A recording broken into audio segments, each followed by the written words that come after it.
So, as you can probably figure out, that I am not on my way to Nobby. There are Lee, I believe, is already on his way to Nobby. I think Jason Crook of Bohemia Bees is already on his way to Nobby.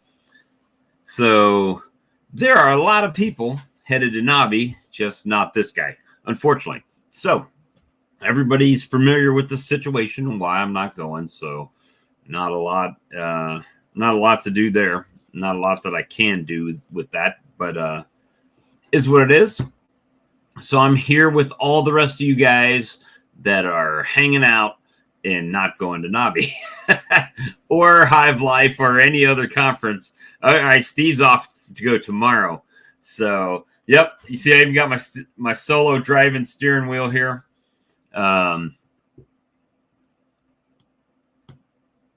Yeah, I'm gonna try to, man. I'll tell you what, it's a lot of things are changing in my life right now, right? So I've got to figure it out. So hopefully this year the Swarm Lures sales go better than they did last year. I mean, they went good. Don't get me wrong. They went good. I just hope they go better. And I was hoping to use Nobby as a catalyst to help with that. But unfortunately, it just wasn't in the works. And so we're here hanging out together today. So here in a few seconds, in a few minutes, we'll get things going. I just want to give a quick update. I went to my colonies today, and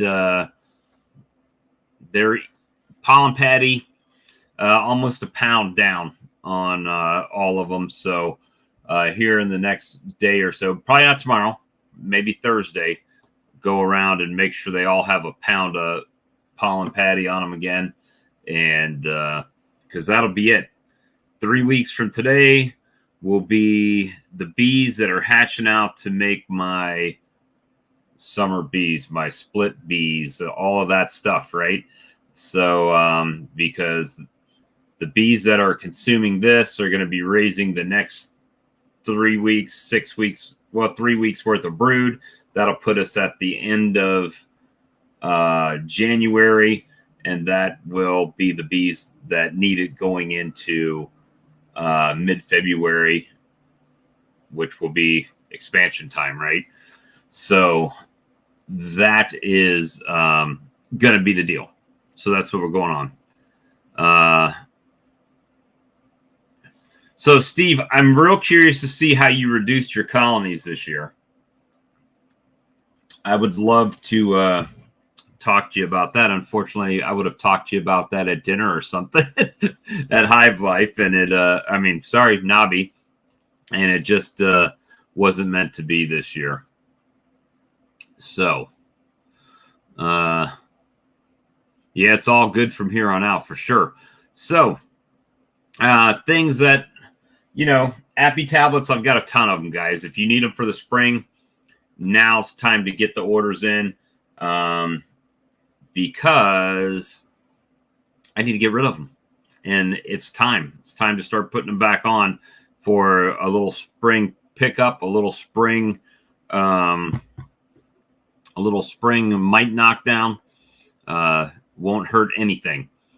So, without further ado, being only 3 minutes after 8, I did start early tonight.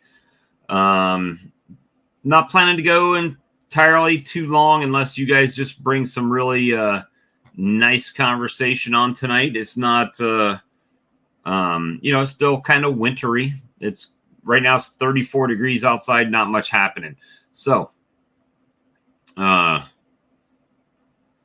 let me go ahead and drop the link over here. I'm dealing with 3 monitors now. I'm not quite to Lee's stage here, but I do have multiple monitors going, and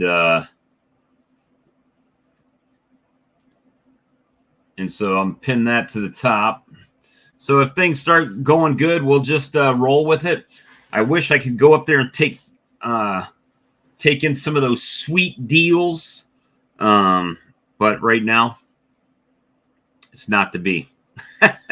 It's not to be. Too much going on right now. Well, I have several monitors, but I needed a big monitor for the truck simulator. And it was on sale. So it's really crazy that we've been playing this this truck simulator, but hey, it works, so we're rolling with it. If I can just get these, I need a bigger desk, and I need money to do that, and just can't do it right now. But anyway, the link is right up there, guys. You can feel free to hit it. Yeah, we've got the wheel. I've got it pretty much programmed how I want it right now. Philip, hey brother. What's up? Not much, man. I'm sorry, I'm gonna miss you up there. Well, next year will be better. You're running a train. You're gonna go ahead and take a train down there, and you probably get free train travel, don't you? No, unfortunately. Look at that. Hey, got the virtual background with the steam coming off his head. Little steam going there. The so you guys, you're heading out tomorrow, you said, Tom? No, it's only an hour and a half drive for me. Oh, so you're like work until 3:30, then heading out. You'll be there in plenty of time then. And yeah. Phil, when are you heading up? I'm heading out in the morning also. Probably around 10 o'clock. It'll take me about 6 hours to get there. Okay. Well, man, it would have took me 9.5 hours to get there from here. Well, that's the only thing. That's the only real gripe. It looks like it's going to be an absolutely amazing show. Only thing for me is it just added twice the distance, right? And it took me 9.5 hours last year to get down to Hive Life. Yeah, we just flipped. So it was 4.5 hours for me, right, last year, and this year it's 9.5 hours. So just flipped it around. But 5 hours, 4 to 5 hours. It was 5 hours last year for you? Yeah. So I shortened mine significantly. Brian, you're not going to see me Thursday, brother. You'll see a lot of other people, but you won't see me, unfortunately. I've had calls today from people. Jason at Bohemia Bee said, "Hey, when you heading up the Knobby?" I'm not. So, is what it is. Life has its timings, right? It does things the way it wants to do it. So, we just have to deal with it. Truth be told, if I went into my office tomorrow and said, "Hey, I'm going to be off Friday and I'm leaving tomorrow to go to Kentucky," probably be all right with it, right? But what I'm dealing with now is, all right, so just a financial, not really, I guess it is kind of a financial explanation. So when my mom was alive, her checks paid for her house, right? Mm-hmm.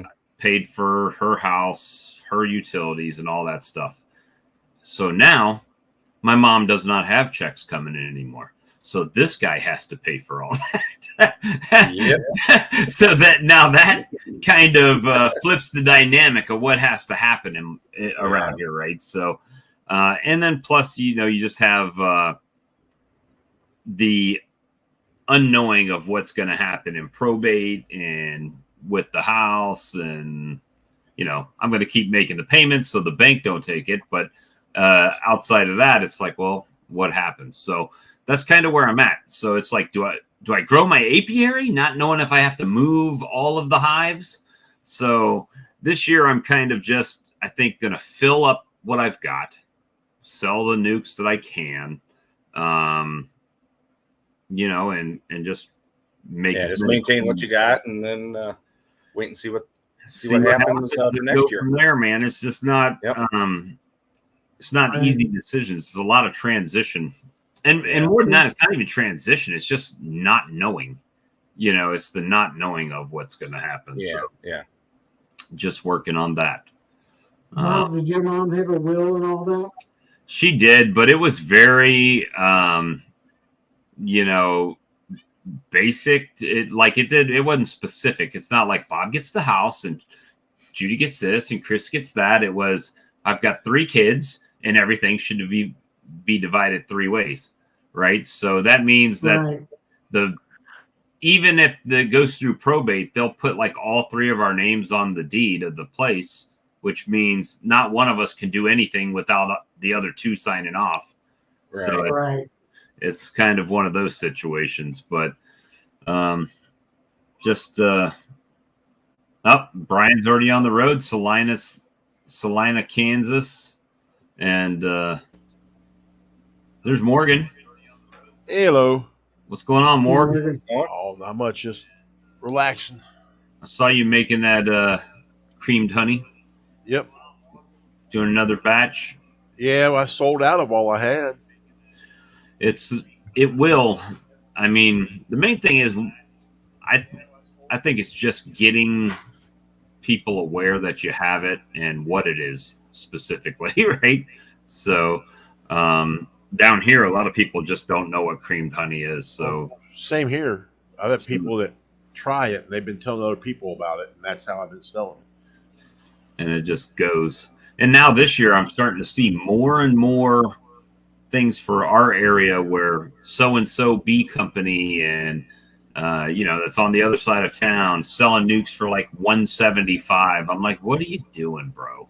Jeez. You're wrecking the whole market because you're going to sell your 4 or 5 or whatever you got. And then it's going to be like, everybody else can be like, well, so-and-so sold them for $175. Well, I ain't so-and-so. He's out. He's out right now. That's like we got here. I mean, our honey sells, well, it was selling for more than what yours was. But then you got people that go in and look at the store and say, oh, that honey's only, so they try to sell their honey to compete with the stores. And then it just makes it so everybody else looks like they're overpricing stuff. Yeah, that's not my business model. Go to the store and buy it. Why are you talking to me then? Right. And they're not buying honey at the stores. They're just buying a bottle that says honey. Yeah, you're buying syrup. Or stuff from Argentina and wherever it says on the back, this came from my backyard. Right. They have to buy it, and you can point. It came right from there. Yeah, well, show them pictures of it. It's right there's where it came from. This year for me is kind of an assessment year.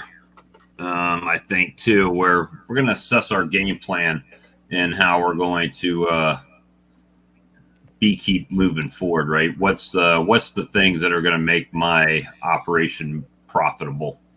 I got to ration these for the next year. Apparently, Lee's not bringing any more. No, he's not bringing any this year. I just my daughter actually drank the last bottle I had here. Speaking of Lee just made it to Louisville. So he left early this morning, I think. I drove that far today, just in the other direction. But so yeah, Brad and I, are you froze, Brad? No, you're not froze. You just were looking to the side and looked froze for a minute. I mean, he could be, but the screen's not froze. See the comments. Yeah. Actually, I'm not. It's really warm here. It's nice. Yeah. It's gorgeous. It's just above 0 Celsius here. It's 34. And it's just below 0 here. -4. Yeah, it's 31 here. 30 in Indianapolis. And then when it warms up, it's supposed to rain. So, it's going to be be close to 30, so it'll be about the same as you are, Margaret. So it's going to be interesting this year. I think I'm going to focus more on queen rearing. Try to do a little bit more with that. Judging from what my colonies that I went in today look like, the few that I went in about 4, just kind of here and there, not really. I did 1 row and then I kind of just spot picked a couple to go in just to see how they looked. Only one of the colonies had hive beetle larvae in it, in the patty, a smaller one, but that hive beetle larva is just going to fall straight through into the tray, even if they do get out. Hey, there's Jason. Man, oh, he is on the road. Nobby bound. What's up, man? What's going on, bee people? How long do you got to travel yet? About 4 hours. Be there about midnight. I could be there before that if I left now. If I left now, it would be 7 in the morning, probably 8 in the morning. If I left now, the bars wouldn't even be open yet. The bars wouldn't even be open yet. I'd be there before they closed. Down on the 410. That's is anyone here that's on about 10. Louisville or no?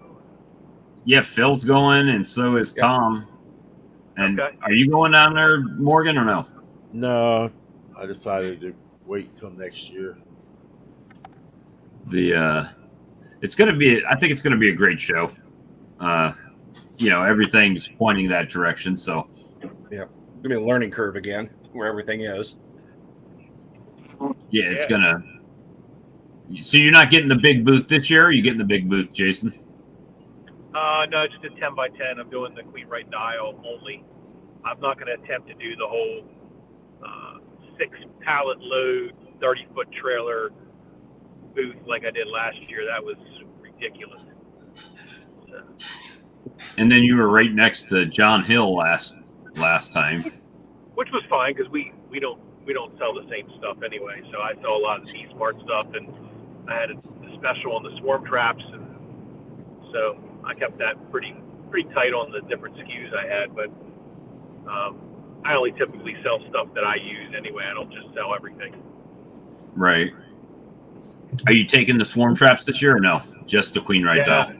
Just focus 100% on the Queen Right dial. So yeah, I just needed to kind of pare back a little bit and do that. So I've got a bunch of honey show entries too. I didn't get to do that at all last year, except for like Black Jar, and I did the year before I entered in it. It came in second place on Amber. So I figured I'd do a little bit more on the honey show this year since the booth is not as complex. Give you more time to see some stuff and it intermingle. Yeah. Sort of. Brian won't have as much duties on the stream team. They have some scheduled interviews, but they're not. Last time he was there for a very short time and came a little late. He just felt like he was in the stream team for most of the time in his exhaustive state, as he said, right? So this time he's actually scheduled to be there for certain times, and the other times he's really just at the Queen Right Now booth for giving me a break. So Well, that'd be cool. Yeah. Well, I mean, I really enjoyed it last year. Unfortunately, things just didn't unfold the way I wanted to this year, but life throws you those curves, and you just got to roll with them and do what you can. Yeah, I agree. Again, sorry about your mom, and I know you're going through a bunch there, so you're trying to get all that. I couldn't imagine if I lost my direct parents, you know what I mean, to see how I would go through that and have to, just can't comprehend it yet. Yeah, it's tough. It's challenging, especially since we've been staying here, taking care of her as well. So it makes it a little bit different. You walk by the couch and you're used to seeing your mom there, and she's not there anymore. So right. It's challenging. Or she would even walk out when we first got here. She'd walk out in the bee yard. She'd be like, "Oh, look at this! Those things." She wouldn't know what those things were, but look, those things are everywhere. And the other thing, and there's a bunch of things right there. Yeah, So, I always tell people when they lose a parent or a grandparent, whatever. While I recognize it's difficult to go through and the change that what you're used to, I always just say to them, their legacy lives on through you. Right. Yep. So what you do in your life as you go forward is their continued legacy. And that's the honest truth. I mean, they live continuously through you, which is cool. So their spirit or whatever. well, it's going to be what is Nobby's official website? North. North I think it's America Honeybee Expo, something. there. You go. So, Jason, any hints for us on what this thing is supposed to be that we won't be able to miss your booth? It's What do you mean? hey Bob, it's www.nahbexpo.com. All right. Yeah, I found it. Thank you. Yeah, Brian keeps saying that we're not going to be able to miss your booth. Okay. Well, unfortunately, I don't know that piece of the booth is going to be able to work because I have it. Let's just say it's an 11-foot inflatable Jason Beekeeper. It's a massive inflatable Beekeeper that I got. Well, I actually got by the skin of my teeth. It was a whole fiasco getting it and feeling like I wasn't scammed and this, that, and the other. So I won't get into that story.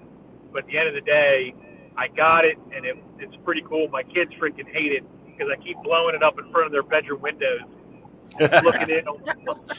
Can you imagine that at a flea market though?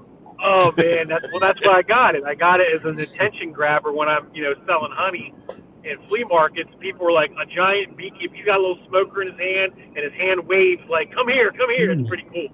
It's a cool little thing, but the problem is It ain't a little thing. No, it's so big that that the fan is so loud that it would be probably deafening to be in a booth, a setting. So I don't know it's going to work. And I talked to Cayman 2 days ago, and I said to Cayman, I said, I got a conundrum. I said I didn't want to bother him. I said, but I got this 12 or 10 foot inflatable Beekeeper guy that I was going to put in my booth. And I said, but I don't know it's going to work inside. I really don't. And I said, I'm going to bring it. I said, if you want to use it outside in like the lobby or outside the convention center as sort of a promotion for the conference, I said, you're more than welcome to do that. And he goes, that sounds pretty cool. He said, you can put it out there and put a sign on it that says, visit us at booth 116. I said, that's cool. So maybe I'll do that. I don't know what I'm going to do, but I've got it in the trailer. We'll see what happens. I want to see you try it inside, the live video of you trying it inside and how loud it is, and then you guys trying to fold it up and get the air out of it to drag it outside to set it back up. Well, I'm thinking about putting it in the bed of my truck and drive around with it in there. Just this giant Beekeeper just waving. Well, hey, if any of you guys that are so concerned about me using a smoker, Apisolus is going to be there. Definitely want to check that out. Definitely do. So Apisolus is like the vape, right? The vape smoker that they use in Europe. Last year where we kept trying to figure out where the smoke was coming from. Yeah, it's a vaporizer thing. So Sarah says she's an hour away and still can't go. That's a bummer. Sarah from Sarah's Happy Hives. Oh, gee, that sucks. I might be able to just go kidnap her. I'm 2 hours. And let me see. Looks like our buddies at Blythewood are still supposed to go there, at least by the Nobby website. Yeah, I mean, I got the booth map. It's insane. I mean, you remember, so the square footage is definitely larger than last year for the hall, and then the rows are designed. So if you think about last year, I think you think if you count the rows that are on the walls, you had 1, 2, 3, 4 rows. Is that about right? You remember that? Yeah, it went all the way around the outside. Outside edge and then all the way around two the back to outside. back down the middle. Yeah, but there were so there were 2 in the middle, and then, so how many rows were there then? Anybody remember? Oh, 1, 2, 6 3, total then. 4. About 10, I think, right? If you take 4 in the middle, and then the whole outside, so that's 9. And then I think at the end, you had that Man Lake section was like a double section on the front there. Yeah. Yeah. So it was a lot. According to the map that I was provided, based on where we're located, imagine it in I think it's 7 to 8 rows by 8 is probably the number I think when I looked at it again. Half a row, I think, is so like 7.5 rows, but 3 different sections. So like a bottom front section, there's a middle section, and then a back section, and then you've got a speaker series kind of in the corner, in the back corner, the way they've got it laid out. There's some speaking rooms outside in the hallway. There's some rooms on the outside. Main stage sort of in there too as well. The honey show's inside the middle center of everything. And we're kind of all scattered around. So Greg's booth is right there when you come in the front door. So he opted to flip opposite. Randy does not want to be at the front door again. And I may go dark because I turn my lights on so I don't drain my battery here. I apologize. But Randy did not want to be by the front door because he couldn't breathe. Like, he couldn't stop last year. Like, everybody stopped him. So he couldn't go anywhere or do anything. And so I think he's sort of like a traffic jam right there. What's that? And so it's like a traffic jam, and with Mr. Ed being there with them this year, it's even going to be worse. Yeah, and so this way, I think that draw to bring people back to his booth will bring people all the way through the floor and then past the honey show, past all the stuff. And so Greg's right up front when you come in the front door. Him and Rob Pollock, I think, have a booth together. And then I'm on the first row in the middle, so kind of a little bit in further, but closer to the honey show. Well, I saw where Brian is doing a 5,000 subscriber, or dude, yeah. He's giving away. I talked to him. He said that. Yeah, is he giving away 2 of those or 1? I saw 1, but maybe he's doing 2 of the. He's gonna do 1 at Nobby and 1 on a stream or something, right? I think he's only doing it on the stream only. He's not doing it at Nobby now. Oh, okay. So he's doing the new cordless, battery powered, if you will, vaporizer. What's he calling it? The compact model or something now? Yeah, the compact model. I like it because I'm like very analytical, and I have the original one, and I second guess the digital thermometer on the back. And so I'll look at it and I'll be like, okay, am I ready yet? Am I ready yet? And so I'll waste more time analyzing the freaking programming on the back just because that's who I am. And then just saying, stick it in the hive. Is it go? It's blinking. Stops blinking. Okay, you're done. You know what I mean? Yeah. The simplistic approach I like better. Yeah. Plus, it's $50 cheaper too. Yeah. And it's not as bulky because the other thing that I was going to talk to Rob about this, that I do not like about both of the models is it doesn't have a proper kind of take out of the hive and stand to set it somewhere. You're always leaning on the treatment nozzle. And you have to like stand it up upside down or backwards for it to stand up. So that's my take on it. I don't know if you guys ever used it too, but that's my take. Well, it's looking like it's going to be a great show. I mean, how many vendors? Like 155 or something last time I heard. Yeah, something like that. And like 3,100 people or 3,100 people or something like that. It's going to be insane. So, but, you know, they're going to you have like the everything BVAC. Usually, I don't remember what they had it last year, but most of these companies do give discounts at the show. So you should be able to. I really wanted. You should be able to save some money on it, but I really wanted to check out like the Kernigan beekeeping setup. I guess Cowan's going to have a full line there. Yep. So it's going to be pretty interesting. Yeah, it's going to be really interesting to see. I see the Queen White dial, booth 116. Yep. Yeah, see, was it Cowan? They're supposed to be having a mobile extraction line where it's all set up in the trailer and everything. Yeah, I looked at that. And for my fat ass, it would be too narrow, I think. Not my ass, the trailer.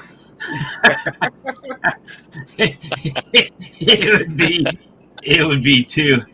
No, I'm not going to make it into the Bee Expo this year.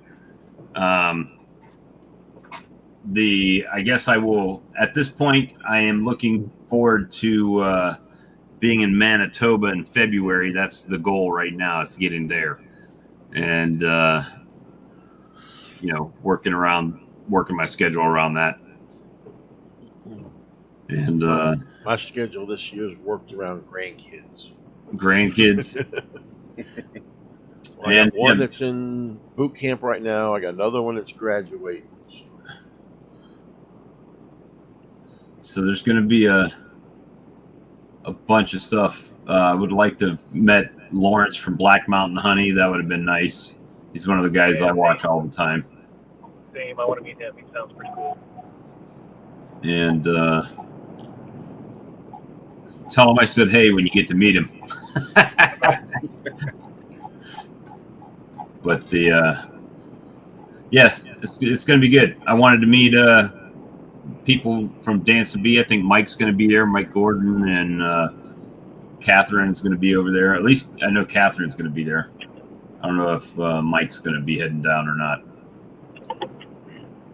I'm eager to see this new Premier product, Premier Hive Body product. I have an inkling of what I think it is, but I don't Yeah, know. I think if I'm a betting man, just guessing, I think it's a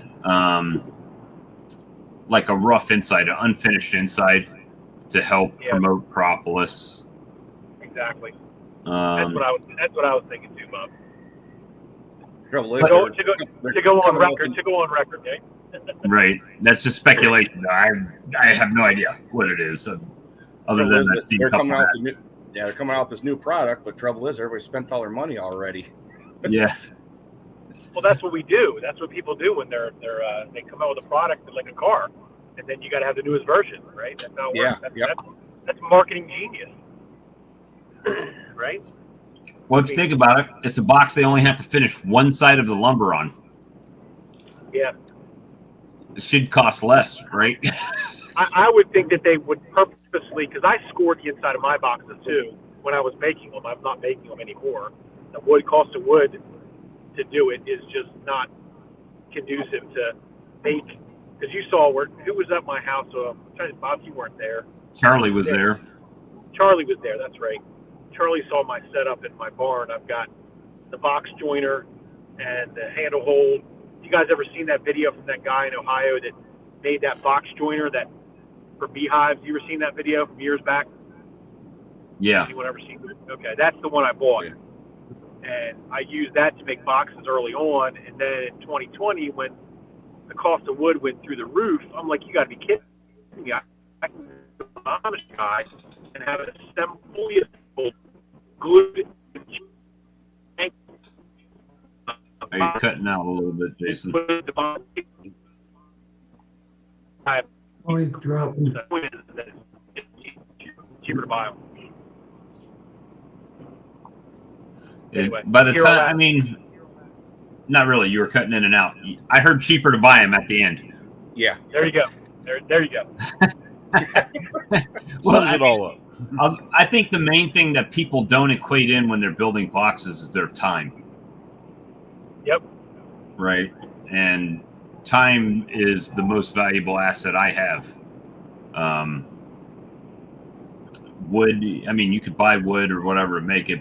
And if you don't equate in time, maybe it's a thing. If you're building 10 boxes, it's a lot different than building, 400 boxes or 40 boxes or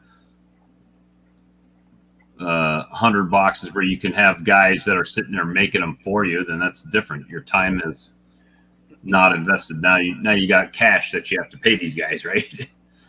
So I think that's another thing that a lot of the people that don't realize when they come to, they don't realize the time you have invested in those 8-ounce or 1-pound bottles of honey. By the time you do all the stuff you do, then you got to extract it, then you got to bottle it. Melanie said the email came out saying it's a roughed up box on the inside to promote propolis building. There you go. And I should have gotten that email, but I don't know that I did. At least I signed up for the updates too, or to be notified. So it looks like we got a pretty good turnout. We got 87 watching right now. Well, Ian sitting by the fire tonight, probably doing paperwork.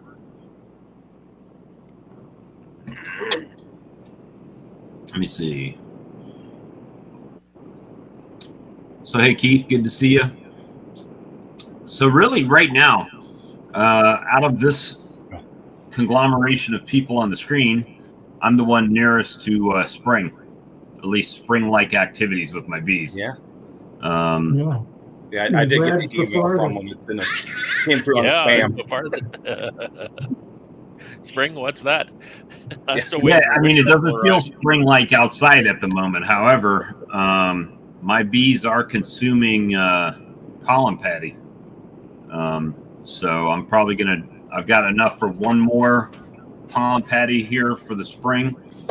I've got the Man Lake Ultra B Plus patties, and they're doing pretty good. And out of the colonies I checked today, only one of them had hive beetles, and that number is greatly reduced by the number I've smashed today. So, Attaboy. so yeah, knocking them down. But I mean, the tablet seems to be doing good.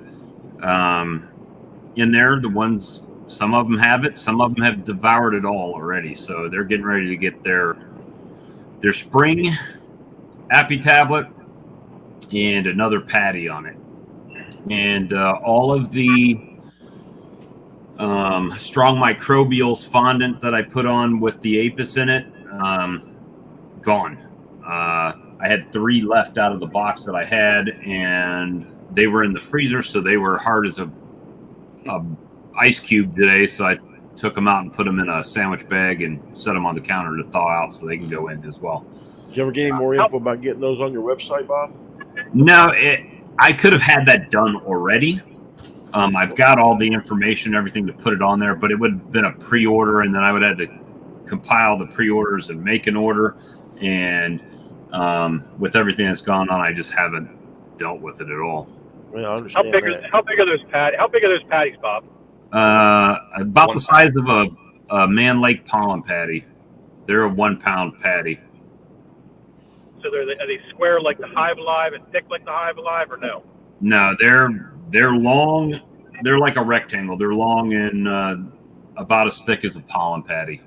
Would they fit across the hive? Yep. Cool. So, and what kind of packaging do they come in? Is it just basically, if you look at a pollen patty package, it's the same thing. You get 4. I got a 40-pound box, so I got 4 stacks of 10 in the box that I got.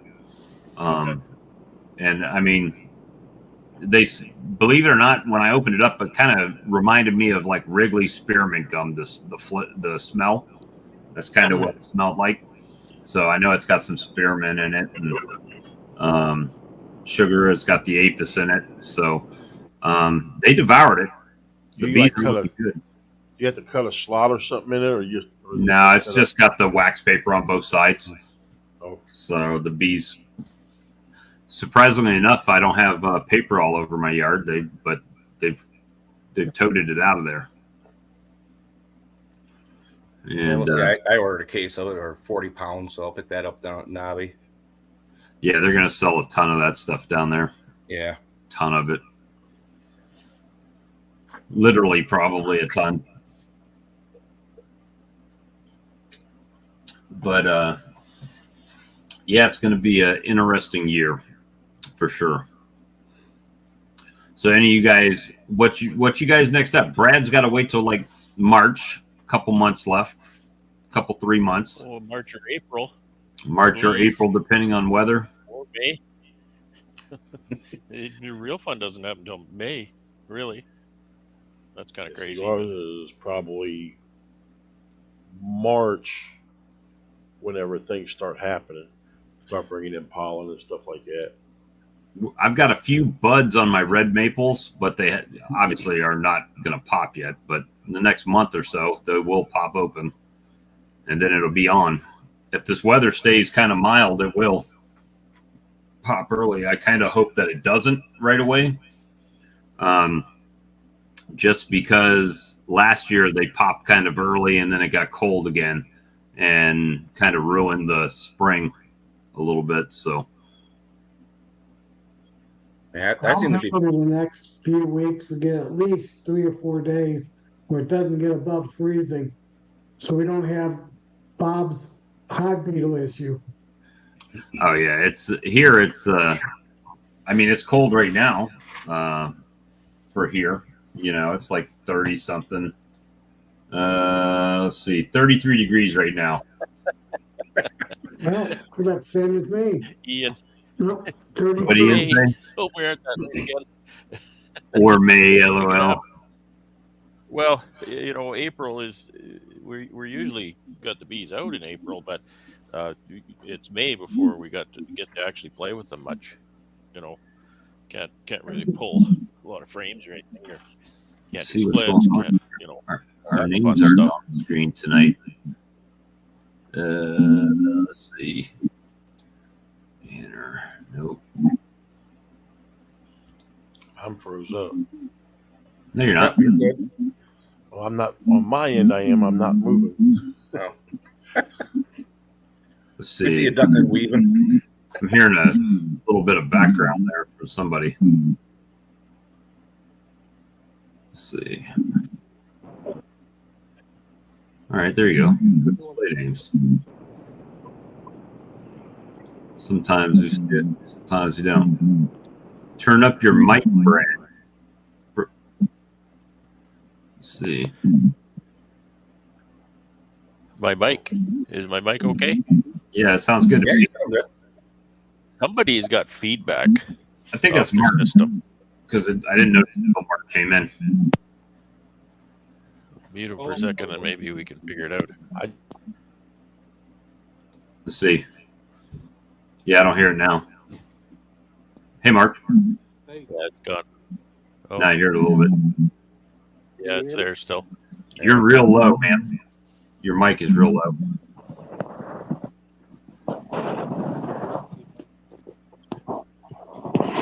I have no. So Mark's in Virginia.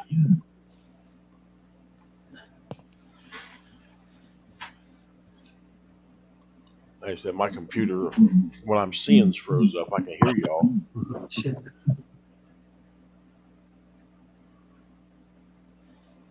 So Mark has how many colonies you got in Virginia, Mark?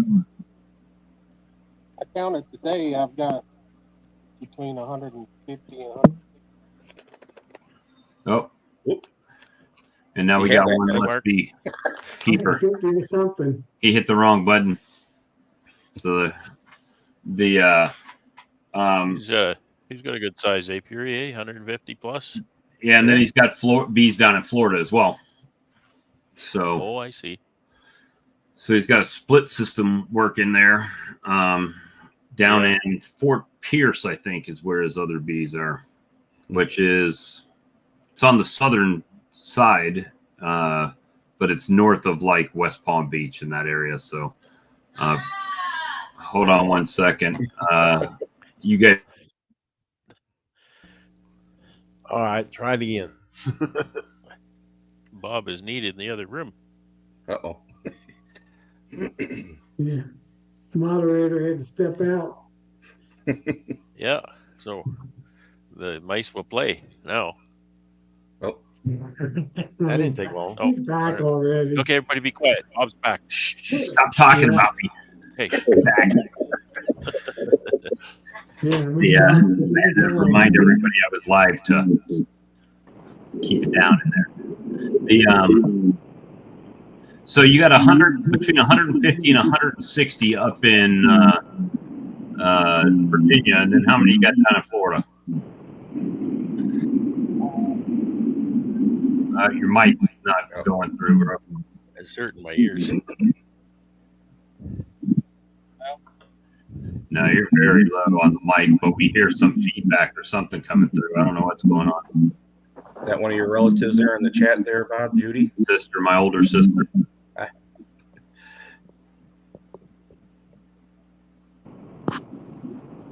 Not me, because I've been on mute. No, your mic's real low, Mark.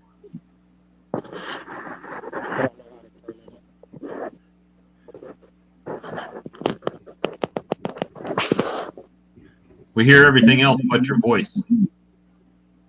That in settings? Yeah, should be in the settings. That's where I went last time. I kicked myself off. Not happy. Footy tat. Let me try it. He's just not happy unless he gets attention. Oh, I got one just like that. He can't see me now. Mine keeps bugging me too. Mine's locked out right now. That's why she was yelling, because the cat was bugging her out there. Yeah, mine's sitting on the couch with the wife. Must be something with beekeepers and cats. My cat Oh, showed up mine at as the soon as I get on house the phone, he's gotta and be never my left. Every beekeeper needs a mouse guard. How's that? Might be as good as it's going to get. It was on automatic and I went. Let me turn it all the way up. See. Yeah, that's all the Can't way see up. me. I mean, we can hear you. There's nothing going on, really. Hey, Bob, is Charlie driving out too? Yeah, Charlie's should be on his way already. Yeah, he was staying in Dayton, Ohio, I think, overnight. Yeah, I think so. I wonder, are you guys going to catch any snow up there coming down? I know it was snowing in North Carolina a little bit. They were saying maybe snow Saturday on the way back, or Saturday there should be some snow probably in the area there. Yeah, but it'll be too warm in Louisville. It'll be 39, 40 degrees. It'll just be wet snow. I think up here in Cincinnati, we're only supposed to get an inch, less than an inch. So I don't think Does it's going to be from an inch. everyone hear that feedback? Yeah, that's Mark. It's like every Yeah, time it's they in my talk, ears. it booms. I don't. Yeah. They must have their mic. They must have their speakers on or something. External speakers or something. He's got Bluetooth earbuds in, and it's somehow feeding through. I don't know. We take the earbuds out.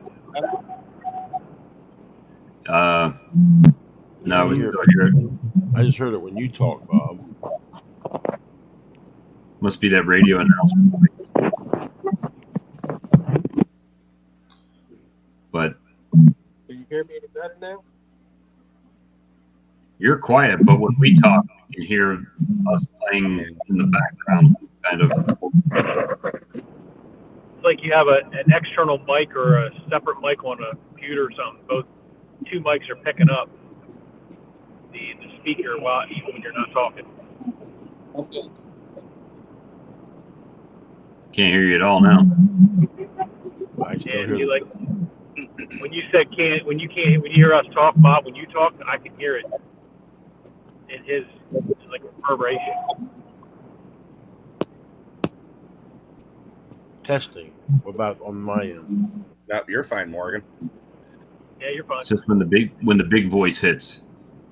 When the big voice talks. There we When go. the big voice Boom, talks. boom, boom. Mark's Boom, boom, boom. muted. He's now. muted now, so Oh. that's why we can't Yeah, hear it's it. fine now. Yeah, as soon as he muted it, we can't hear the booming. Yeah. No offense, but Yeah, it's just kind of it's Oh, makes it certainly hard to hear. nothing personal. So, New Year's Eve, I took my honey to the bar. I sold the last 3 things of creamed honey I had. And the one lady, she was sitting at the bar eating it straight out of the jar. Oh goodness. And then she's like, "Oh, this is so good," and you sold the rest of it because she's given the play-by-play there. Sold another one so she could take it home. Yeah, she did buy 2. Oh, I guess I need to say congratulations to Michigan and to Washington for making it to the college championship game. Yeah. I know the Ohio State people don't appreciate that, or the Alabama fans, but hey, you lost fair and square. yeah, it was definitely a low tide. There was no rolling going on. There was Hey, no whatever rolling works. going on yesterday for sure. Yeah, they rolled on out of there. That was a good game, though. It went back and forth, so. But Find Morgan's marketing plan. Find drunk customers.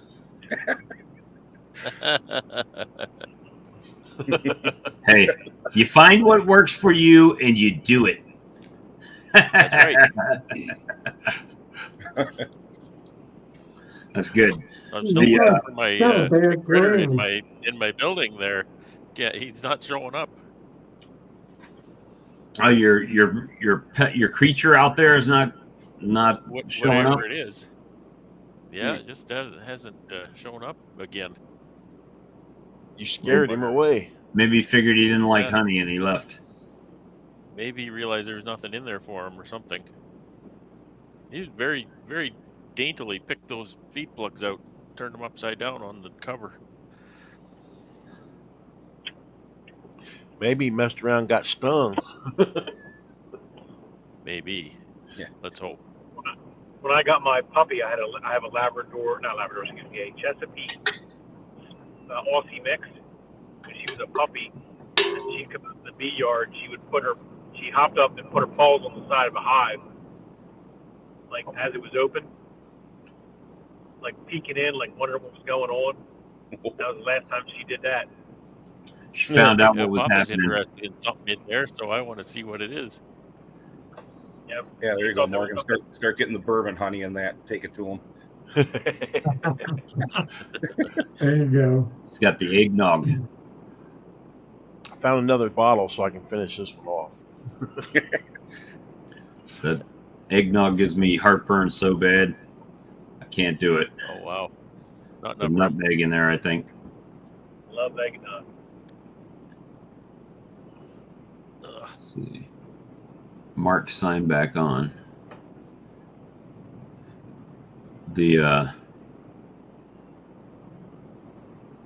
Yeah, so this year I think it's going to be I'm going to try to do more queens and try to get that down to sell some of those this year. Last year I didn't really sell queens because I was more focused on just expanding with the queens that I make. So just trying to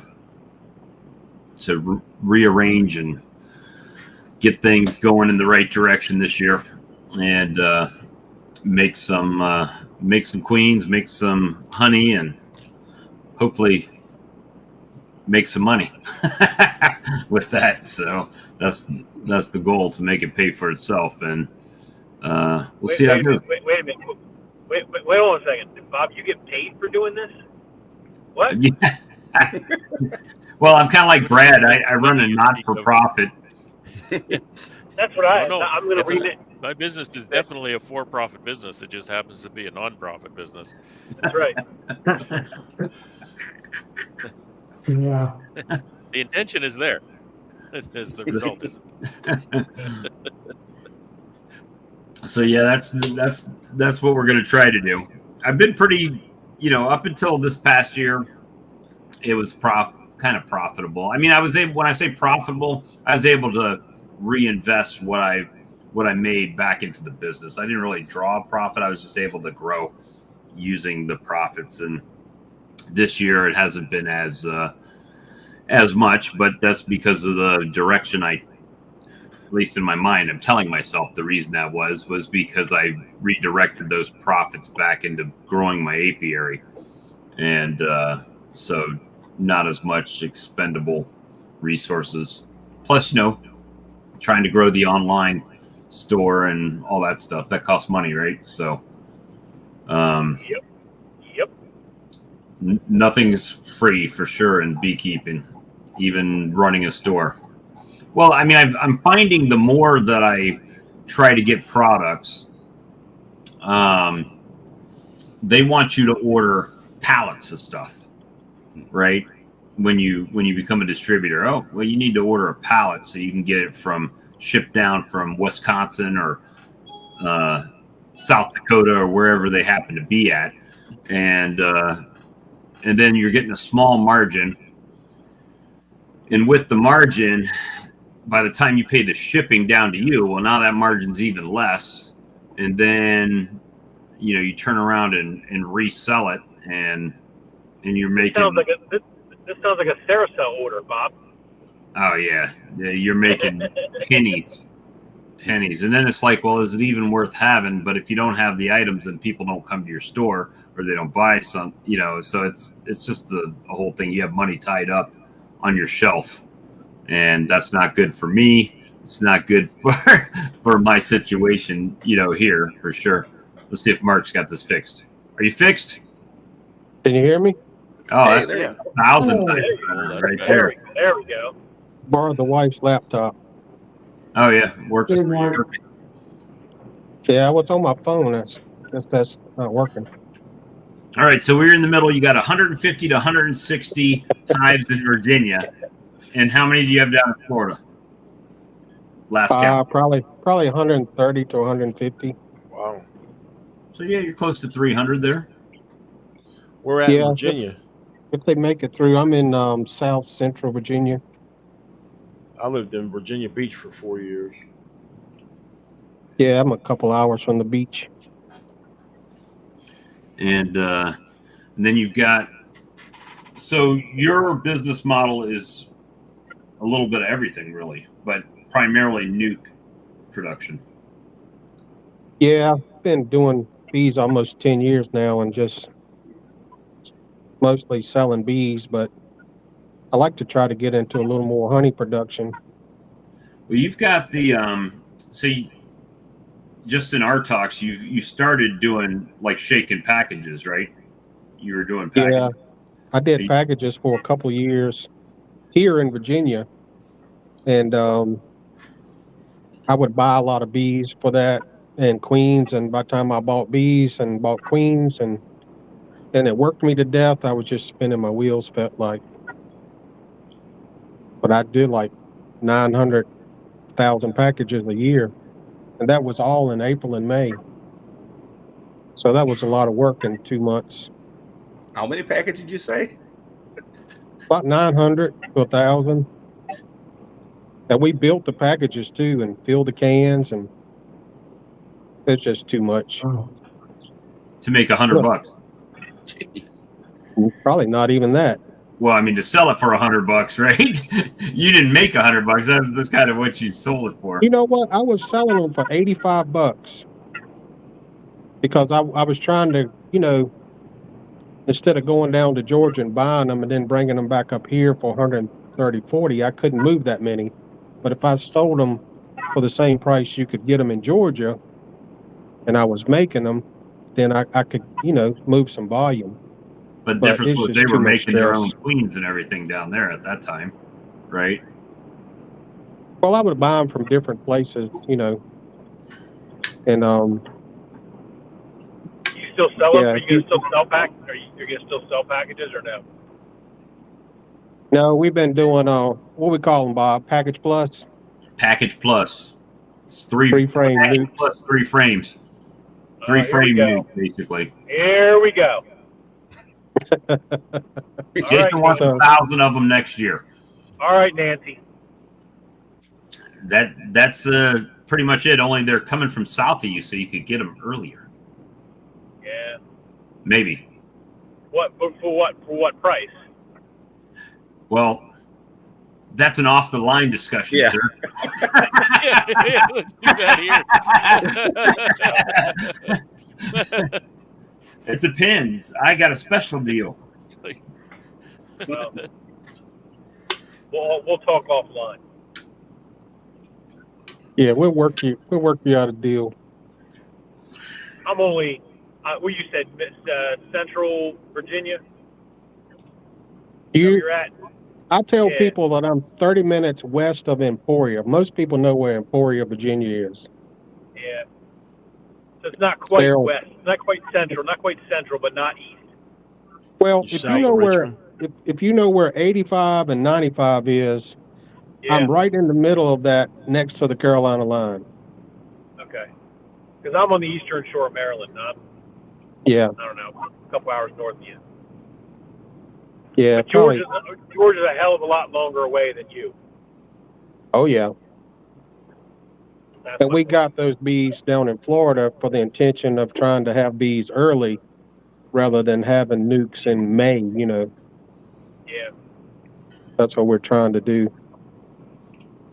And then once we get to April, we can crank everything up here pretty much. And so I'm going to try to, like Bob, focus on producing a lot of queens this year and just building my bees up. I mean, at 300 colonies, it just seems like you have nowhere near enough bees. It's When amazing you're how that works, right? when you're trying to sell bees, you just cannot have enough bees. Right. That's true. This That's true. question, Yeah, Mark. I'm trying to sell nukes. I don't have enough nukes. Yeah. So I've always heard you want to try to get bees from the area that their weather is similar. So how does Yeah. it? So is that true, or is it through the bees coming up from Florida and then coming over here to there, or like here in Indianapolis? Would they be at a disadvantage, or they just adjust? Well, Like, first thing, let me say something before Mark says something. Is most of the bees that you're buying everywhere are from down here anyway. They just may not tell you that, but I a haven't bought lot of them are bees. coming from down here. Well, I'm just saying, Yeah, but most of them, And they're- if you're and getting them most of early in your these bees season, are only live in a few weeks. are It's coming not from the, it's down. not the bees, it's just the queen. Yeah. Well, Yeah. I was gonna say it's not the bees. It's the queen. If you have Yeah. a northern bred queen who knows when to typically, and they don't know, and I say no using air quotes here, they're genetically inclined to have a different shutdown period or a slower slowdown period or a faster, rebrood period, then that's what makes the difference. Regardless of where the bees come from, the bees are living 45 days and then, so it's really what brood she lays, and based on the region you're at. So you can reestablish the genetics of that hive for the region based on the queen. Yeah. yeah, 'cause What I can tell you from my experience, and I try to tell people because, like Bob said, if you want bees early, like in our area, people want them in March or April. They want them ahead of the spring flow. If you get bees then, they're coming from the south. That's the only way to get them, unless somebody is selling overwintered nukes local, and those are priced higher usually. But if you want bees early and you get a package or a nuke or whatever from down south, when queens start coming available in your area, buy a queen or make a Yep. queen and then change that queen out, and then you'll have the genetics of your area. Or like a lot of people are doing now, buy virgins and get them mated in your area, Yep. and then they're more adapted to what bees do there. Because like I told Bob today, as I make queens here, those bees, um, they build better, they're stronger, and they overwinter better than stuff that I buy in, far as queens go. Yeah. So what I'm trying to do is keep stock in Florida to have early bees, and then keep stock here and not be taking it back and forth to Florida, so that I can evolve what I'm doing here, and those bees are adapted here. They're just hardier here. There's a lot of problems in Florida. They always have to treat bees down there for something, you know, um, one thing and another. It seems. well, they got. I was looking at Man Lake site I'm today. talking to people down there. They're They're telling selling me, overwintered nukes in PA and Wilkes-Barre for $215. If you get a spring queen, it's $190. That's going right. So see, I started by catching a wild I swarm started here. doing 3-frame nukes because people, to me, buy packages, which packages are easy to ship, but to me, people were buying packages for the price. So I was doing 3-frame nukes for the price of a package. That's why I started doing 3-frame nukes, which we still do 5 frames, and we sell, full size colonies and all that. But, you know, trying to do volume, um, we're trying to push that 3-frame nuke to compete with packages, but not have to do packages. And it has a definite advantage because the queen's already been in this 3 frames. She's already laid them up. When you brought those last year that I got from you, they were slam full of brood, and all I did was take them from the 3 frame, put them in a 5 frame box. I put 2 foundations and slapped some feed on them, and they didn't need feed. They had feed in the box, but I put feed so they would draw the other comb out quicker, right? So then I could resell them as a nuke. And that worked pretty well for me this past year. And if I didn't sell it because I didn't do any pre-orders, then it just went to expand in my apiary. So it worked. If you get a good box and it has the amount of brood in it that it's supposed to have, in 2 weeks it's a 5-frame box. Yep. Right. And that's exactly what I experienced this year. Matter of fact, I thought I was going to have to keep on to them a little bit longer than I did, and then I was calling people, "Hey, you wanted nukes? I got them. Come get them this weekend." It was one of those things. And I ended up. I think I sold 20 this past year, 20 nukes. So, which is the most I've ever sold. So it's kind of just been a slow ramp up and making it happen. Well, Mark, I'm trying to do something similar to you, but differently. I'm in the process of building a whole bunch of 5-frame nukes and double screen boards, and I'm doing it right now all with 10 frames. I got 30 10 frames where I got double screen boards on them right now, and I got double singles overwintering with the spring queen in the bottom and my after summer solstice queen on the top. And I'll sell out in March my lower queen, and then make that hive back into a full double deep hive with the summer solstice queen. And then in April, I'll take a nuke out of that and get basically 2 nukes out of each hive. Well, I'm planning on just doing the same thing with a bunch of 5-frame nukes, overwintering double screen boards. The same process. And build a couple hundred of them. That's what Morgan was looking for. So if somebody like you that's overwintered something will have it early, locally. Right. And then when you sell that, you're ready to put a sale in, make another one. Right. Or make another one or combine it and put it into honey production. Yeah. Depending on demand. I'm trying to I want to sell hundreds of them. So I'm just trying to make those nukes, and then I want to grow those nukes so those nukes will make nukes. You keep the bottom strong and just take what's built on top of it. Put queen cells in it and they just keep coming. Yeah, keep going. Yeah. Yeah, on my nukes I would do that. On the 10 frames, I just take 2 nukes out of them within a month's time and then make honey production out of them. What I'm learning with working with some people I have in Florida, they build nukes from their 10 frame hives, but it's a double. The bottom box, they never touch it. It stays strong. You never pull anything from the bottom, and you only pull from what they're building in the second box. That way you always have a strong hive there. And in whatever they build extra, that's all you can take. You don't go down in the bottom and knock that hive down where they have to build back. So they just stay strong. You just taking from the excess that's built in the top. Well, I just take the queen from the bottom, recombine them, and that summer solstice queen will have brood back in that top box in a couple weeks. And I'll just take another nuke out of that. Yeah. And then put a I've done the same thing. I want people, they go on YouTube and they're telling people how to make splits, and they're taking their 10 frame box and splitting it into 2 or 3 colonies. Then they have nothing left. And that's the way I was taught, but that's not the right way to do it, what I'm learning. Yeah, I agree.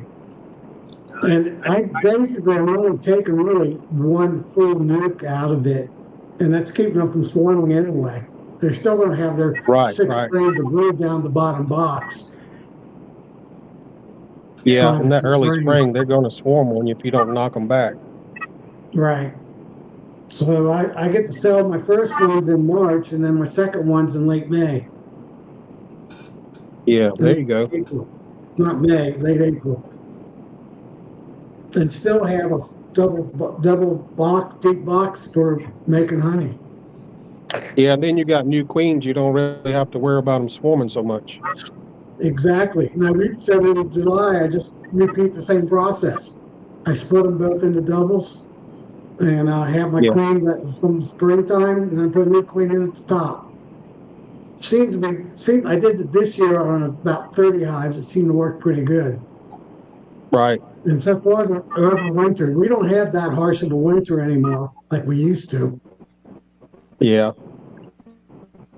I remember when I was young, it got cold and the ground froze hard. It don't do that anymore.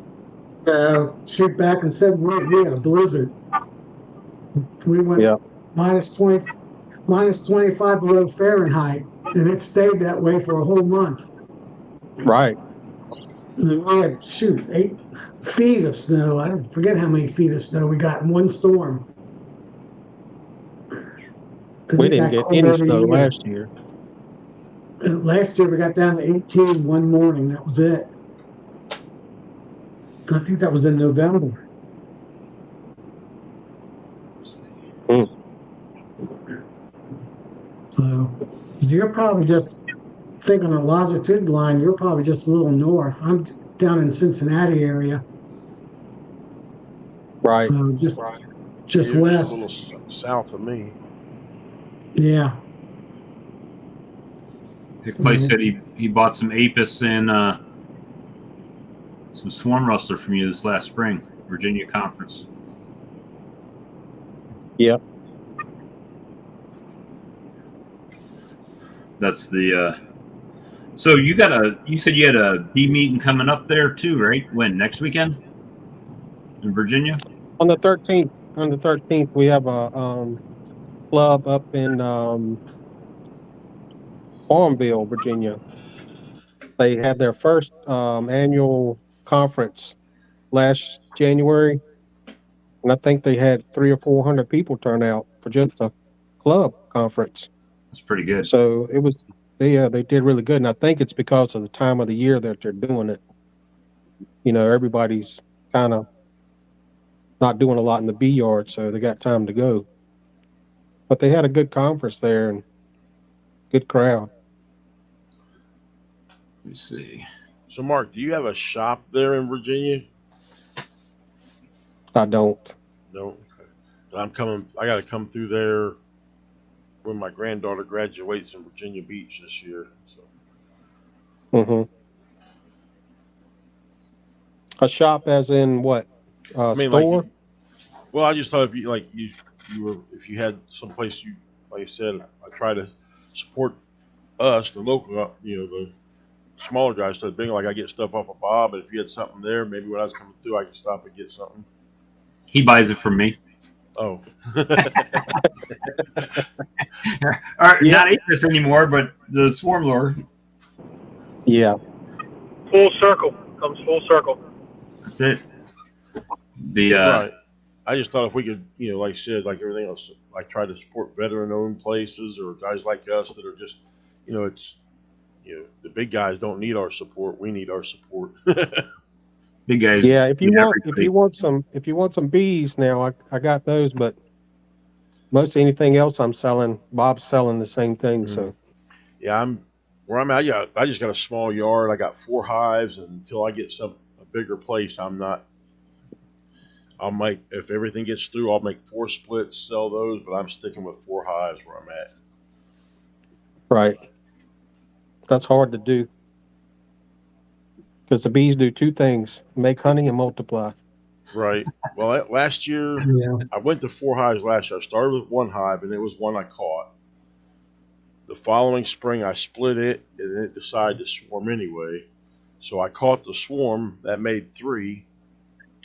The one that the original hive I thought was a goner because I thought there wasn't enough bees left in it, but it fooled me and came back. and then I did splits and some stuff to try to. I keep losing you guys. I don't know if I'm freezing up or what. Yeah, you're freezing up once in a while. And then I made 3 splits. I kept one for my 4th hive and sold the 2 splits. So that's where I'm at right now. So It's a start.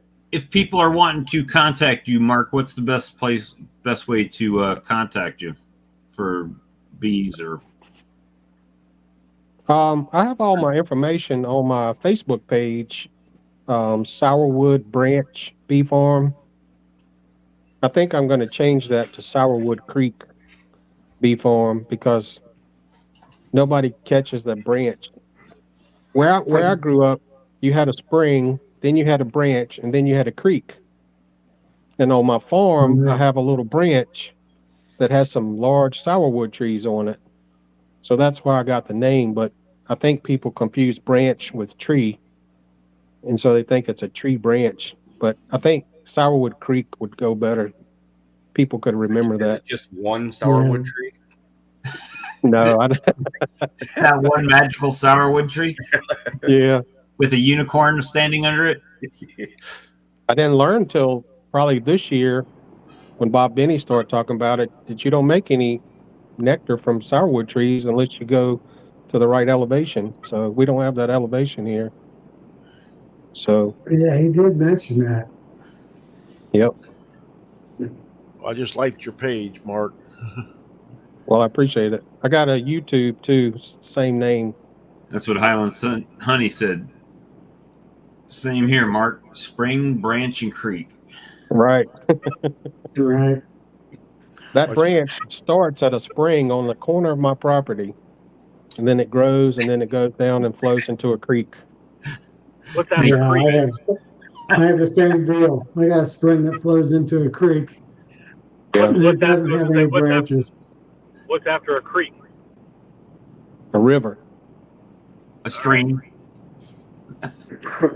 Flowing water. Ditch. There you go. Go from the Just It ditch to depends the on where river. you're at. Back, some people call it a creek. A creek. Right. Creek, yeah. I live in Merlin, and it's a creek. Right? I'm up a creek. All your water out there goes to the ocean, doesn't it, Jason? Yeah, it does. Yeah, that's it. I live on the Bohemia River, right? But that river is always, it's tidal. So sometimes it's a creek, sometimes it's a river. Depends on the time of day. Depends on the time of day. And other times it's a mud flat. Right. So, Jason, how is the observation hive doing at the brewery there? Good question. I was just there and I did a video on treating. I haven't published it yet. About a week or two, 3 ago, I guess it was. And the second queen, as I suspected, I don't know if you knew the whole backstory on that. They wanted to do, when they asked me about getting 2 colonies, I was a little suspect on what they were doing, thinking they were going to do two hives, 2 observation hives. Turns out they wanted to have 1 large observation hive with a queen excluder and do a 2 queen setup. And while that can work in some cases where the weather doesn't change, when you get to an environment like Baltimore where the weather gets cold, they're gonna cluster up when the ambient outside temperature gets below a certain temperature. So they left the other queen behind likely, and all merged into the top half of the observation hive. So they're still good. They're living. There's a good queen and there's brood, small amount of brood, and they're doing their cluster thing and this, that, and the other. We treated for bites the other day, a couple weeks back, and we're gonna go back again probably here in another week or 2. Treat them again, hit them again, but Okay. yeah, they're doing good. I mean, I kind of knew that second queen, the double queen setup, probably wasn't going to be successful, but I think they just wanted to test it. So I'm wondering what's going to happen in the spring when people are out there at the picnic tables and drinking their cold beer and there's bees flying all around them. Well, I mean, I think if you had like multiple hives, like if you had 4, 5, 6 hives in the vicinity, then I think you'd have a problem. but only having one decent sized colony, they're going to forage further out. Right. And they have the setup where the exit, I don't know if you saw the setup in the video, the ladder thing or the thing that they have for their exit is actually exits out the top of the building. So it gets them above the heads of, and so when they come out of the exit and through the tube, they'll orient up in the sky above the building and fly to find forage. So the hope is that they won't necessarily, now if they swarm or have some other issues like that, they have to keep on top of that, because that would be kind of an interesting And keep the trash empty, right? Say again? And keep the trash emptied outside. That's right. Yeah, keep the trash emptied out so they're not drinking up the meat and the cups and all the other bad things that be in those. That could be interesting too. But I'll tell you, the more exciting thing about that whole project is, well, two things. One, the guys that are putting it together, Steve and James, has, through their travels of getting these old bee smokers to put on display, came across an estate sale that had Amos's or AI Roots equipment from his one of his personal apiaries, and they got a ton of stuff from AI Root, and like old, I'm talking really old late 20s type equipment that was used in his apiaries. And when I was there last, they, of course, now were showing off all the old smokers or you have on display, this, that, and the other, and said, "Hey, do you want some of this equipment?" And I was like, "Yes, please." So I got my hands on like a whole bunch of artifacts that from AI Root, which is really cool to have in like your own personal, my own collection at home. Bee things that you'll probably never see. Old queen cages, introduction cages. It's awesome stuff.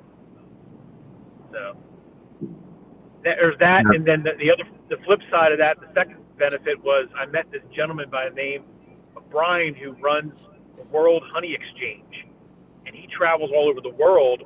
And I think Rob put a video, the Robbies, when he was there with me, he did a video interviewing Brian from World Honey Exchange, and he does tastings. He collects up honey from all over the place, and he did a little quick, rundown of the samples he had there that day that we all did a honey tasting. You guys, I'll tell you, I've tasted lots of people's honeys across the U.S., but some of these honeys that he let us try were unbelievable from like all over the world, like stuff that tasted like cotton candy, like Fig Newtons, like just straight out of the jar. And it was like the most amazing experience to be able to taste that kind of stuff that you'll never taste. It was cool. It was cool. I'll have to see if I can find that video. Yeah, check Rob's channel. He's got it on there. He did an interview with Brian, and just listen to him talk about the floral notes and the honey, and this one's from this place, and this one's from that place. It's just it's fascinating to listen to him talk. It's all the guys on the beach chat. Morgan was talking to his wife. Oh. Who's that? He does the same thing as me. Just I'm talking boy. The light I got here, she's asking me how I can stand the light that I got here so that I can actually be seen. Shining you in the face. I got you. But yeah, I think majority of the people are in travels, and who's not traveling tonight is traveling tomorrow. Surprised Tom's still hanging out. Usually he's dipping out about this time. I'll be traveling tomorrow wherever they tell me to travel for work. We're around 10 o'clock. I'm working from home tomorrow, though, so I can get out of here at 3:30. You're leaving at 3:30 in the afternoon, right? Yeah. Well, Mark went last year. I went last year. Phil was there last year. Tom was there last year. Jason was there last year. So yeah. And now Mark and I are the only two from last year that aren't going this year, I think, on the stream. So, I actually have three cousins that live down Louisville, so I know the town pretty good. we used to go party in Louisville, but then they closed where we used to go. So You didn't go often enough, or they would still be open. maybe so. It had 5 bars in the same big building. It was awesome. You just walk from one to the other. Well, Get you tired didn't of try. this, walk You over didn't sell there. your honey there. That's the problem. Didn't Yes. have honey then. They used to have a place like that down in Orlando called Church Street Station. That it was an old mall, and inside the mall, every one of the stores was a club, a different type of little pub that you could go to. So, and they closed that down after a while. I guess when they moved the Navy out, they moved all the alcoholics with it, and and then they had to close it down. Empty. Empty. It's defective.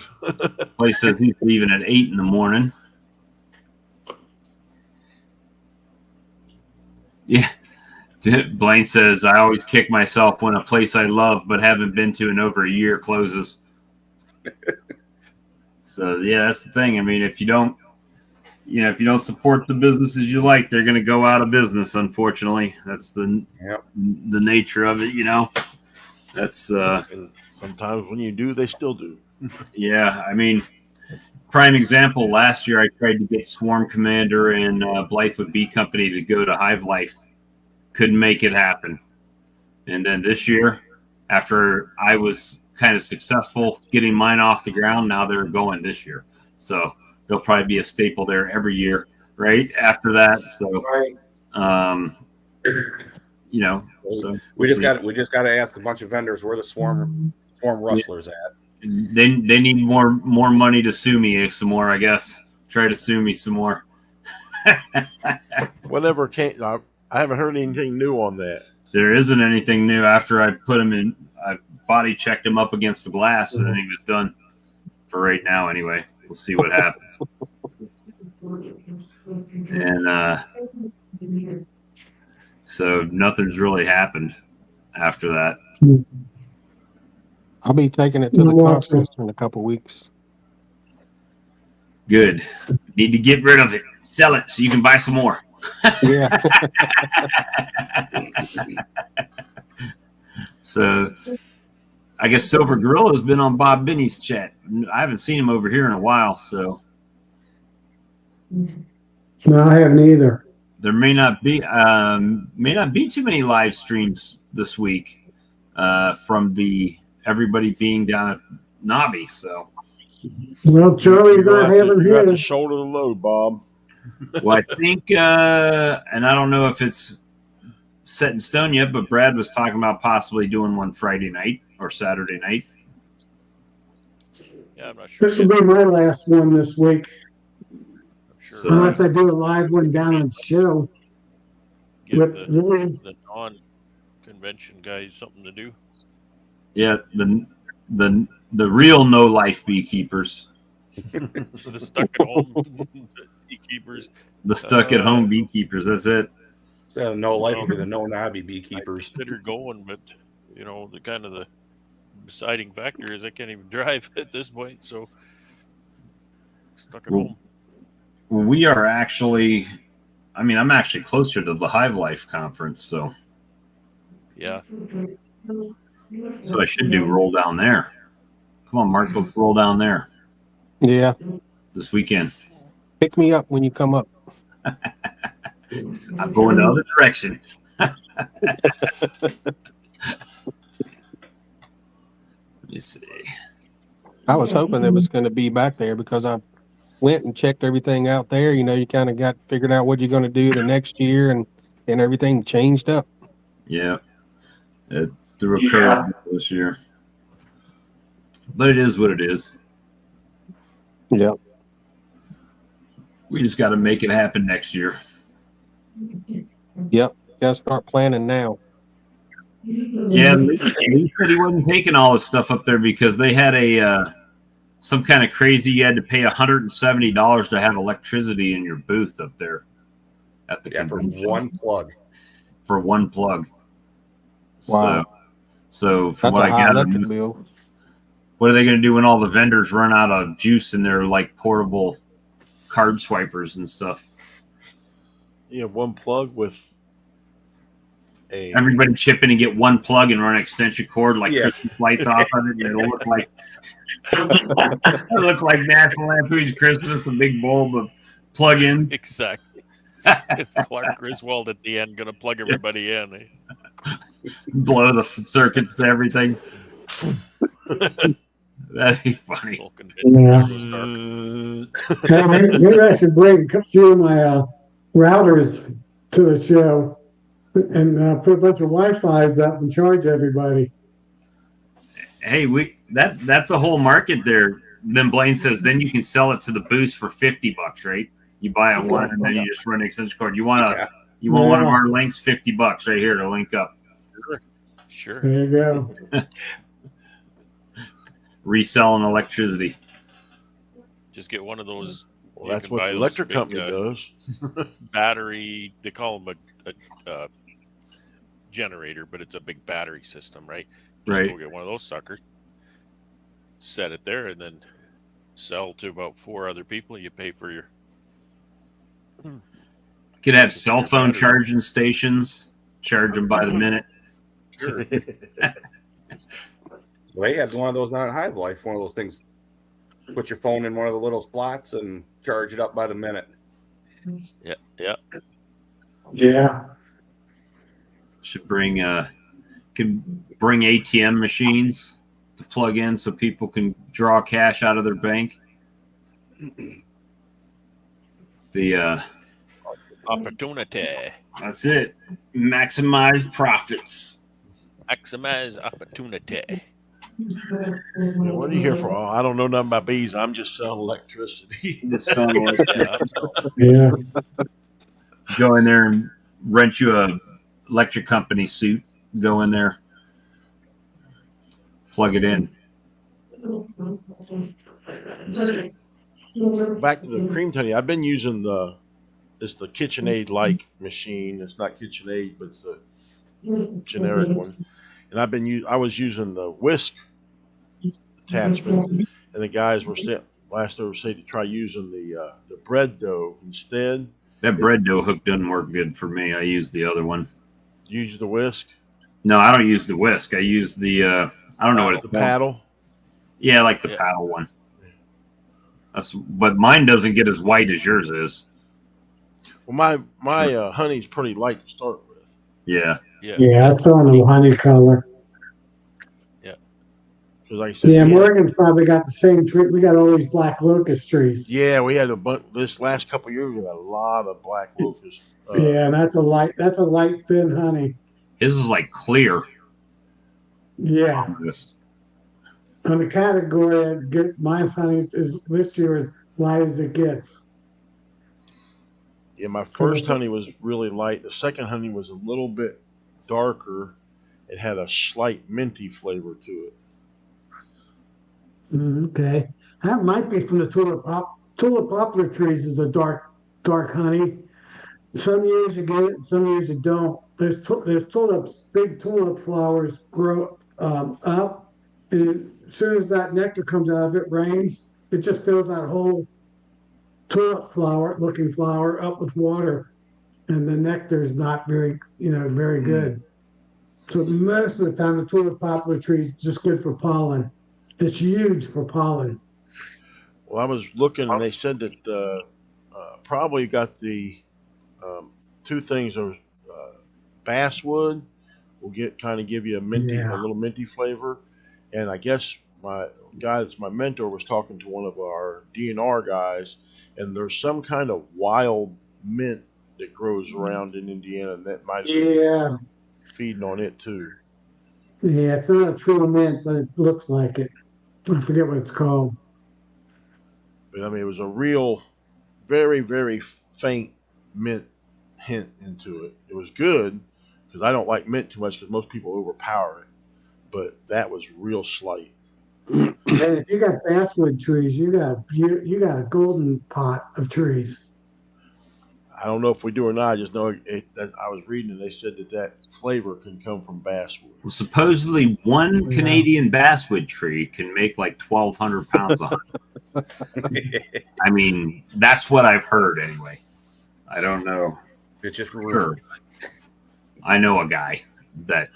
Well, I've read that two basswood trees is the same as a 1 acre of flowers. So there's probably within my range, there's probably 5 or 6 basswood trees. One real big one. I planted a few basswood trees, but they're not big enough yet. And I might not see it big enough. You'd have to mix it still.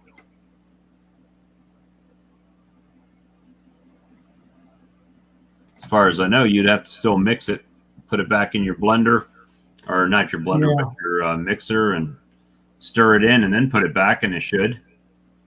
Yeah, because what it's got left will be like a starter with any of the personalization left in it. Exactly. That's That's right. what basically what Brian does in his creamer. He gets down low and then he adds more honey and starts mixing it again. Starts it over again, right? Yep. Right. Yep, for sure.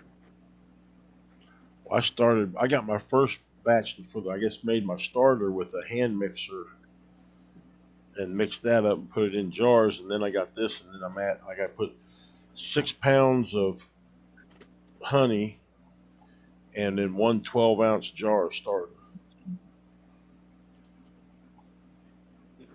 Did you make that first your starter, Morgan, from some crystallized honey and just whipped it, Yes. or what? Yeah, it was honey I had that was starting. It was pretty thick, crystallized. You could spread it, but it had the heavy crystals, and I just put it in, and then took a hand mixer and just did it several times until it got the consistency that what I've been reading about. That was it. We tried that. We just whipped it with in the mixer, just whipped it until it smoothed out. But I hear most people are doing like with a mortar and pestle to smash the crystals. Yeah, I did it. I But used a hand mixer. yeah, we did that. It turned out. I thought it was okay. We had to put it in And it the wasn't. refrigerator to get it to set. Yeah, I put mine out in the garage. It was a little cooler. I just put it out in the garage. Yeah. Yeah, Morgan, Ideally, he's got 15. the same trees I got. Our honey doesn't crystallize. It takes a year. If you're just sitting out in 60-degree weather, my basement's 55 and it won't crystallize for a whole year. Basement 60 degrees. People go, how do you store it down there? Won't it crystallize? No. Maybe next year. I was watching video that I can't think of his name, but he was doing a video for Man Lake talking about calm honey. And I think he was saying that if you get more pollen pieces in your honey, any debris like that will cause it to crystallize, I think. And he was saying to keep his comb honey from crystallizing, he would put not a pollen trap screen, but a number 6 wire screen between the brood box and the comb honey. And then when the bees went through that screen, it's like a pollen trap. They lose the pollen. So they're not taking any pollen up into the comb honey. Okay. He had a lot of good tips on there. Huh. I've read that too about pollen being in it, causing it, helping it crystallize. I run 400 micron when I filter, strain the honey out of the extractor. I don't know if that gets any of it or not. Yeah, but you can't do that if you're selling comb honey. You have no way that's true. Yeah. Right. So he was That's trying to in the keep it comb. out of his comb honey. Yeah. Well, guys, I think I'm gonna get off here and get ready for bed. 4 o'clock will come early, so All right, Morgan. y'all take care. Night. If I haven't said Morgan. it before, y'all have a good one. New Year's. Take care. Night. Night. Thanks, Morgan. Good night. Good night. Thank you, y'all. My security alarm keeps going off. I got deer herd walking through my yard continuously tonight. Just one rifle away from your freezer. Yeah. Oh man, I could fill up everybody's freezer in my yard. Oh shoot, All 30,000 beekeepers down there. All 3,000, I should say. Jason, I apologize, man. I didn't see you pop back in the bottom down there. That's all right. I had to jump off real quick. Thanks for letting me come back in. The Do you feed those deer, Tom? No, I don't. Well, yeah, I got a bunch of oak trees in my yard, so Mother Nature feeds them. I got a guy I'm working for over here on the lake. He's got a bunch of deer around there, and he feeds them corn like almost every Yeah. day. And so every afternoon, all the deer are sitting there waiting on him to bring the corn. Nah, I do have on my 3 acres. I probably have close to 100 oak trees. I mean, they're at white oak trees and red oak trees and burr Yeah. oak trees everywhere on my property. You have any turkeys? Yeah, I got turkeys too, bobcats. We even had a bear about 10 years ago cut through the area. Black bear. Yeah. And I'm on the Had west bear. side of Cincinnati. I've Where had the that bear coming came through my from. yard about every spring, tearing up some hives. No, I don't have that yet. Knock on wood. Yeah, I've had that about 3 years now. But I was getting more and more bears, and they're just on the east side of Cincinnati. And we had one male cut through the west side the other few years back. We have a lot of bears here now. We used to not have bears when I grew up. We didn't have bears, beavers, turkeys, none of that. Now it's everywhere. Yeah, I used to have a garden pond with a bunch of koi in it, and a mink kept showing up. And I would get rid of it, and another one show up. Then they would eat every fish in there. Wow. So I finally got rid of it, filled it in. It wasn't worth it. I was just feeding the minks. Right. well, guys, we've been going for an hour and 44 minutes tonight, and wasn't planning to go a full 2 hours this evening because I didn't know what it was going to be like. But we still got 85 people in here. Okay. Well, I gotta get to Nabby tomorrow. And so we're probably going to go ahead and close it down for this evening. And I appreciate all of you guys stopping by and chatting with us tonight, and enjoyed the conversations. And Jason, drive carefully and drive fast. You were going to say, what were you say about drive fast, take chances, I have insurance? Is that what you said? That's it. Yep. That's it. Watch for ice patches. Yeah, I have to watch out for Charlie. He'll be cutting through my neighborhood sometime tomorrow. I guess I'll have to stay off the road. Jason, did you see where they look like they're calling for some snow when you guys about time for you to come back? Yeah, they're calling. Yeah, right now they're only calling for an inch, less than an inch, and it'll be above freezing. So I don't think it'll be much. I think they're calling for it in the mountains. They got to come back across the mountain. We already had. I went through snow in the mountains of Ohio, Western Maryland. There's a front coming from Texas coming up, and then there's a front coming from down, from the Rocky Mountains, cold front. Yeah. And I think the cold front's going to get here first. That's what they're thinking. And it'll be like 35, 30. It's supposed to be 40 degrees down Louisville. And I think Cincinnati's supposed to be 36 degrees. So it's just going to melt anyway. It's 27 degrees here right now. I'm in Kentucky. About 108, 90 miles away from the Expo Center. Yeah, you might get a little bit more of it. And by the time it gets to Virginia, it might combine into one storm.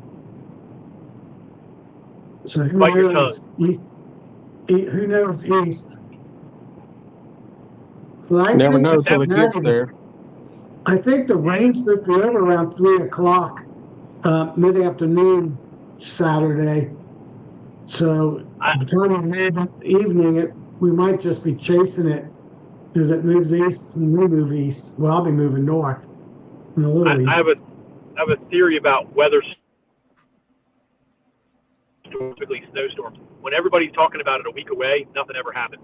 When no one talks about it, and then the next day it starts snowing, you didn't know about it, you get like Yeah. a foot. Yeah. Yeah, we have the same forecasters.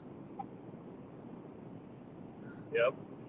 All good. Well, Bob, you enjoy your time. I'm going to get back on the focus on the road here. And appreciate letting me come on and chit chat while I'm driving. So, Oh, anytime, man. everyone, talk to you guys later. See you, All Jason. right, see you, Jason. See you tomorrow.